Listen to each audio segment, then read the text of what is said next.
বন্ধুরা আজকে আমি ডিম কারি বানাবো। কিভাবে ডিম কারিটা বানাবো দেখবে। সবাই তো জানে, সব রকমেরই ডিম কারি বানাতে পারে সবাই। যে এখানে মরিচ বাটা, টমেটো বাটা আছে, এখানে পেঁয়াজ আর রসুন আছে, আর এখানে ধনেপাতা আছে। ধনেপাতা দিয়ে আজকে বানাবো আমি। অনেকে গরম মশলা দিয়ে বানায়, ঠিক আছে। যে এখন কড়াইতে তেল দেবো।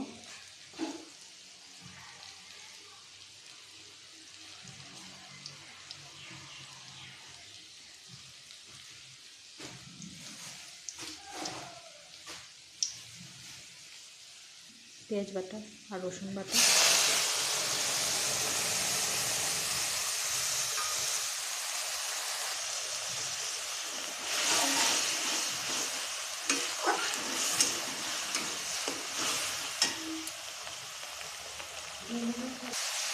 এখন আমি মরিচের বাটাটা দিয়ে দেবো। মরিচ আর টমেটো আছে এখানটা।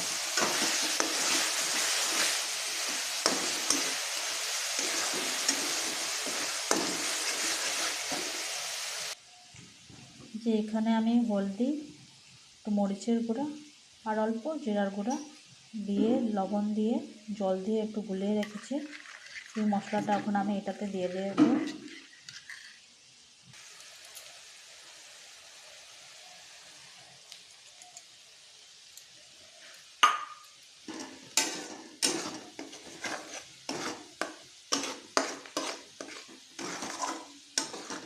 মশলাটাকে আগে একটু কষিয়ে নেব। এখন এটাকে একটু স্টিম কমিয়ে ঢেকে রেখে দেবো,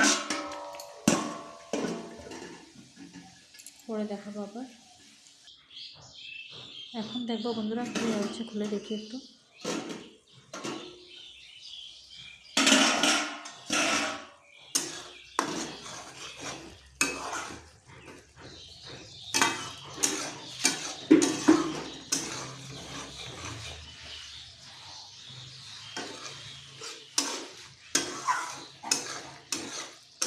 এখন এখানটায় ডিমগুলি দিয়ে দেবো।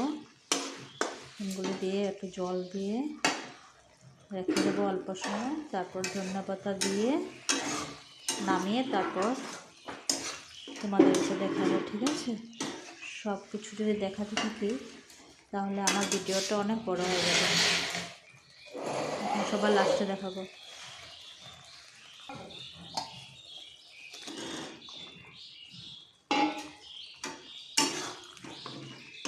এখন এখানটা একটু জল দিয়ে দেবো।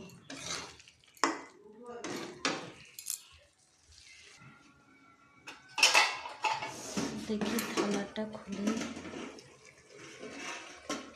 কি